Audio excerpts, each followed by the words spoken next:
تحية سينمائية للجميع، مرحبا بكم في هذه الكبسولة الجديدة. الفيلم ديال اليوم غادي يكون واحد من أجمل الأفلام السارقة والسطو على الأبناك والجريمة المنظمة، وهو طبعا فيلم تاون من إخراج بين أفليك سنة 2010. الفيلم من بطولة بين أفليك هو براسو، وكيعاود القصة ديال واحد العصابة من عصابات بوسطن المتخصصة في السطو على الأبناك، اللي غادي دير واحد العملية ديال السطو على واحد البنك، ولكن هما تياخذوا الفلوس غادي ياخذوا معاهم حتى واحد موظفة في ذاك البنك أسيرة، وغادي يديوها معاهم واحد المسافة طويلة قبل ما يطلقوها تمشي في حالها. ولكن باش يتاكدوا انها ما شافت والو وانها ما تعرفتش عليهم، غادي يضطروا انهم يحاولوا يلحقوها. وهذا الشيء اللي غادي يتكلف به الشخصيه اللي تيلعب الدور ديالها بين افليك، اللي غادي يحاول بدايه انه يترصد ولا يراقب هذه البنت هذه عن بعد، ولكن شويه بشويه غادي يبدا يتقرب منها، ومع مرور الوقت غتطور العلاقه ديالهم وغتنشا بيناتهم واحد العلاقه ديال الحب قويه جدا، وطبعا بدون علم الاصدقاء ديالو اللي مخبي عليهم الامر، لان مجرد التواجد مع هذه البنت هذه كيشكل خطر عليهم كاملين، لان مباشره بعد العمليه ديال السرقه غادي تكون مراقبه من طرف الاف بي اي، وبالتالي فالتقرب ديالهم منها او التقرب ديال هذه الشخصيه ديال دوغ ماكراي اللي تلعب الدور ديالو بين افليك من هذه البنت هذه، يقدر يكشف الهويه ديالهم للاف بي اي اللي ما قادرينش يتعرفوا عليهم، بحكم انهم كيستعملوا واحد النوع ديال الاقنعه وكيحرصوا كل الحرص على اخفاء الهويه ديالهم اثناء السرقه. وكذلك نمط العيش ديالهم الحذر جدا تيخليهم انهم ما تيبانوش في الواجهه، وتيخليهم انهم يكونوا حذرين في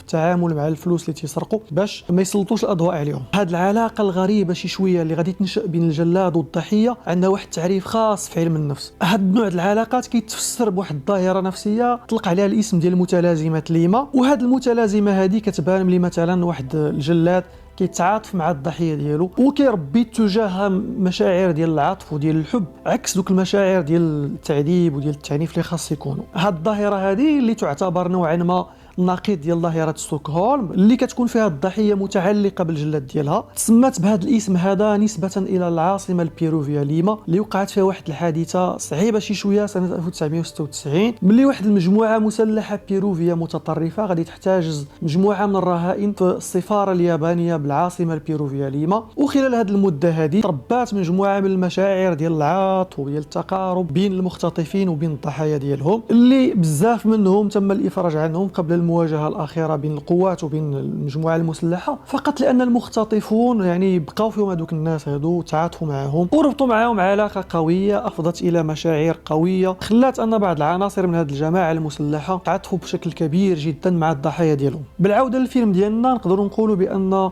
هذه الظاهرة هذه هي المحرك والدافع الأساسي للأحداث، لأن هذه العلاقة هذه اللي غادي تربط بين الضحية وبين الجلاد ديالها غتخلي أن الأحداث تمشي في واحد المسار فيه الكثير من التقلبات وفيه الكثير من التشويق وفيه الكثير من الإثارة. وهذه العلاقة بطبيعة الحال هي اللي غادي توصلنا للذروة ديال الفيلم أو ما يسمى في التقنيات السينمائية بالكلايماكس. تاون فيلم جميل جدا كيستحق المشاهدة، لأن كما قلت سابقا مزيج بين التريلر وبين الأكشن وبين العمليات ديال السطو والسرقة، والمشاهد ديال السرقة تصورت بواحد الواقعية رهيبة جدا تتخلي بزاف النقاط تيقولوا أن هذا الفيلم هذا هو نسخة مصغرة من فيلم هيت اللي ربما يعتبر المرجع في افلام السطو على الابناك وافلام المواجهات المسلحه في الشوارع. كنتمنى لكم فرجه ممتعه، على امل اني نشوفكم لاحقا. تحياتي، تهلاو.